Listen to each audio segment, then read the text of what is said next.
আসসালামু আলাইকুম ওরহমতুল্লাহি ওবারাকাতুহ। 1 মিনিট মাদ্রাসা ইউটিউব চ্যানেলে সম্মানিত দিনী ভাই বোনেরা, আশা করি আল্লাহ তাআলার অশেষ রহমতে আপনারা ভালো আছেন, সুস্থ আছেন। আলহামদুলিল্লাহ আলহামদুলিল্লাহ আলহামদুলিল্লাহ। আজকে হচ্ছে পবিত্র জুমাবারের রাত। এই রাতে আপনারা শবে বরাতের আমল করবেন, অর্থাৎ অন্তত 12 রাকাত নফল নামাজ এবং রোজা রাখার যে নিয়ম রয়েছে সেই নিয়মটি এবং 12 রাকাত নফল নামাজের সহজ নিয়ম নিয়ে আমি আলোচনা করব এই ভিডিওটিতে। আশা করছি আপনারা অবশ্যই ভিডিওটি মনোযোগ দিয়ে দেখে সেই অনুযায়ী আমল করলে আপনার শবে বরাতের পুরোপুরি হক আদায় হয়ে যাবে ইনশাআল্লাহ, এবং আপনার জীবনের গুনাহ আল্লাহ তাআলা মাফ করে দেবেন। মনের মধ্যে বিশ্বাস নিয়ে এই নিয়মে আমলটি করবেন বা এই নিয়তে আমলটি করবেন, তার জন্য ভিডিওটি সম্পূর্ণ দেখুন। শবে বরাত হচ্ছে আরবি, একে বলে লাইলাতুল বরাত বা সৌভাগ্য রজনী। হাদিসের ভাষ্য অনুযায়ী মহান আল্লাহ তাআলা এই রাতে বান্দাদের গুনাহ মাফ করে দিয়ে থাকেন, জাহান্নাম থেকে বান্দাদেরকে মুক্তিও দিয়ে থাকেন। সুবহানাল্লাহ। আর এই রাত হচ্ছে মহিমান্বিত এক রাত। এই রাতে অসংখ্য বান্দা মহান রব্বুল আলামিন আল্লাহ তাআলার পক্ষ থেকে ক্ষমা ও কল্যাণ লাভ করেন।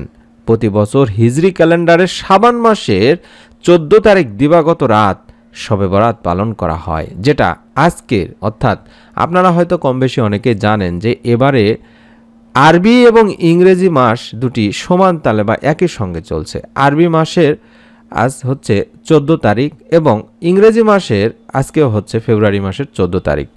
সেই অনুযায়ী যেহেতু শাবান মাসের 14 তারিখ দিবাগত রাত, অর্থাৎ দিন যায় রাতেই শবে বরাত পালন করা হয়, ঠিক সেরকম আজকেরও আরবি মাসের যেহেতু মাগরিবের পর থেকে শুরু হয়ে যায়, মানে শবে বরাতের রাত শুরু হয়ে যায়, ঠিক তখন থেকে আমরা আমলটি করার চেষ্টা করব। এবং ইংরেজি তারিখ অনুযায়ী 15 তারিখ অর্থাৎ রাত 12টার পরে আপনার যেহেতু ইংরেজি তারিখ শুরু হয়, সেহেতু আমরা ততক্ষণ আর অপেক্ষা না করে আজকে পবিত্র জুমাবার দিন যায় রাত, অর্থাৎ জুমার দিন সারাদিন আপনারা জুমার নামাজ আদায় করছেন, আসরের নামাজ আদায় করছেন, মাগরিবের নামাজ আদায় করার পর থেকেই শুরু করবেন শবে বরাতের আমলগুলো, শবে বরাতের রাতের আমলগুলো। আল্লাহ রাসূল সাল্লাল্লাহু আলাইহি ওয়াসাল্লাম বলেন, এটাই হলো অর্ধ শাবানের রাত বা শবে বরাত। আল্লাহ তাআলা এই রাতে তার বান্দার প্রতি মনোযোগ দেন। সুবহানাল্লাহ। আল্লাহ তাআলা ক্ষমা প্রার্থনাকারীদেরকে ক্ষমা করে দেন, যারা অনুগ্রহ প্রার্থী তাদেরকে অনুগ্রহ করেন, এবং যারা বিদ্বেষ পোষণকারী তাদেরকে ছেড়ে দেন তাদের আপন অবস্থায়। আর এই রাতে আল্লাহ তাআলা বান্দাদের জন্য একটি সাধারণ ক্ষমা ঘোষণা করেন। সুবহানাল্লাহ। মহানবী সাল্লাল্লাহু আলাইহি ওয়াসাল্লাম এই রাতে আল্লাহ তাআলা বলেছেন যে, মহানবী করিম সাল্লাল্লাহু আলাইহি ওয়াসাল্লাম বলেন যে বনু কালবের যে ছাগলগুলো আছে সেই ছাগলগুলোর পশমের চেয়েও বেশি সংখ্যক বান্দাকে আল্লাহ তাআলা এই রাতে মাফ করে দিয়ে থাকেন, ক্ষমা করে দিয়ে থাকেন। সুবহানাল্লাহ। তবে এই রাতে আমাদেরকে কিছু নামাজ আদায় করার চেষ্টা করতে হবে দিনী ভাই বোনেরা। বেশি বেশি তাসবিহ তাহলিল দরুদ ইস্তেগফার পড়ার চেষ্টা করতে হবে।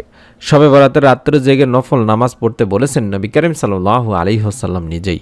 আর এই রাতে আলাদা কোনো নামাজ নেই, যেমন নফল নামাজ আমরা আদায় করি সেভাবে আপনাকে নামাজ আদায় করতে হবে, অর্থাৎ অন্যান্য নফল নামাজ যেভাবে পড়া হয় সেইভাবে বা সেই নিয়মে বা সেই নিয়তে আপনাকে আদায় করতে হবে।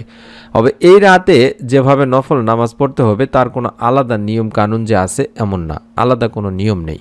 তাই আমি আপনাদের কাছে আবারও ক্লিয়ার করে বলছি, আপনারা যেভাবে নফল নামাজ আদায় করেন সেই নিয়মে বা সেই নিয়তে আপনারা নফল নামাজগুলো আদায় করবেন। 2 রাকাত করে অন্তত 12 রাকাত নামাজ আদায় করার চেষ্টা করবেন। তবে এই রাতে একটি দোয়া রয়েছে, যে দোয়ার মাধ্যমে আল্লাহ তাআলা বান্দার গুনাহ মাফ করে থাকেন। শবে বরাতের সব ইবাদতই হলো নফল ইবাদত। সাহাবায়ে কেরাম নবীজিকে বললেন, আগের যুগের উম্মত দীর্ঘ হায়াত বা জীবন পেত, আমরা তো অল্প কয়েকদিনই বাঁচি, তারা ইবাদতের দিক দিয়ে আমাদের থেকে এগিয়ে যাবেন। তখন নবী করিম সাল্লাল্লাহু আলাইহি সাল্লাম বললেন যে আল্লাহ রাব্বুল আলামিন আমাদেরকে এমন কিছু রজনী বা রাত দিয়েছেন যে রাতগুলোতে ইবাদত করলে তাদের চেয়ে অনেক অনেক সওয়াব বেশি বা অনেক অনেক সওয়াবের ভাগীদার তোমরা হতে পারবে। তবে এই রাতে সবচেয়ে বেশি আল্লাহ তাআলার কাছে ক্ষমা প্রার্থনা করতে হবে আমাদের। যেমন আমরা কদরের রাত্রে, অর্থাৎ শবে কদরের রাত্রিতে একটি দোয়া পড়ে আল্লাহ তাআলার কাছে ক্ষমা প্রার্থনা করি। আপনারা চাইলে এই রাতেও, অর্থাৎ বরাতের রাতেও, শবে বরাতের রাতেও আপনারা কদরের রাতের যে দোয়াটি রয়েছে সেই দোয়াটির মাধ্যমে আল্লাহ তাআলার কাছে বেশি বেশি ক্ষমা প্রার্থনা করতে পারেন। আল্লাহুম্মা ইন্নাকা আফুন তুহিব্বুল আফওয়া ফাফু আন্নি। এই দোয়াটি অত্যন্ত কার্যকরী একটি দোয়া, গুনাহ মাফের দোয়া, অত্যন্ত পরীক্ষিত একটি দোয়া। এই দোয়ার মাধ্যমে আল্লাহ তাআলা বান্দার গুনাহ মাফ করে থাকেন। অর্থাৎ আমরা এই দোয়াটিতে বলছি যে হে আল্লাহ, হে আমার রব, তুমি তো ক্ষমাশীল, তুমি ক্ষমা করতে পছন্দ করো, অতএব তুমি আমাকে ক্ষমা করে দাও। এছাড়াও এই রাতে আমরা বেশি বেশি করে কোরআন তেলাওয়াত করব, জিকির আজগার পড়ব, তাসবিহ তাহলিল পাঠ করব এবং অবশ্যই অবশ্যই আল্লাহ তাআলার কাছে বেশি বেশি করে গুনাহের জন্য মাপ চাইব এবং পরের দিনে অবশ্যই একটি রোজা রাখার চেষ্টা করব। রাতে ইবাদত করে আপনারা পরের দিন অবশ্যই রোজা রাখার চেষ্টা করবেন দিনী ভাই বোনেরা। এবং যারা গুনাহ করেছেন, পাপ করেছেন, মনের মধ্যে হীনতায় ভুগছেন, তারা এই রাতে বেশি বেশি করে আল্লাহ তাআলার কাছে ক্ষমা চাইবেন, পাপ থেকে মাপ চাইবেন। বিশেষ করে রব্বি ইন্নী যলামতু নাফসি ফাগফিরলি, রব্বি ইন্নী যলামতু নাফসি ফাগফিরলি, হে আমার রব, নিশ্চয় আমি আমার নফসের প্রতি জুলুম করেছি, অন্যায় করেছি, পাপ করেছি, গুনাহ করেছি, আপনি আমাকে মাফ করে দিন, ক্ষমা করে দিন। এভাবে আপনারা এই দোয়াগুলোর মাধ্যমে ক্ষমা চাইতে পারেন, অথবা শুধুমাত্র আস্তাগফিরুল্লাহ আস্তাগফিরুল্লাহ বেশি বেশি পড়বেন, দরুদ বেশি বেশি পাঠ করবেন। যদি সম্ভব হয় তাহলে অবশ্যই অবশ্যই ফজরের নামাজ আদায় করার পরে আরও 2 রাকাত বা 4 রাকাত অতিরিক্ত নামাজ, ইশরাকের নামাজ আদায় করবেন। রব্বুল আলামিন আপনাদের সকলকে পবিত্র এই শবে বরাতের আমলগুলো যথাযথভাবে আদায় করার তৌফিক দান করুন। এই রাতে বেশি বেশি করে আল্লাহ তাআলার কাছ থেকে ক্ষমা চেয়ে নেওয়ার তৌফিক দান করুন। আল্লাহ তাআলা আপনাদের দুনিয়া আখিরাতের ফলাফল দান করুন, আমিন। নতুন আমলের ভিডিও পাওয়ার জন্য অবশ্যই চ্যানেলটির সঙ্গে থাকার অনুরোধ করছি।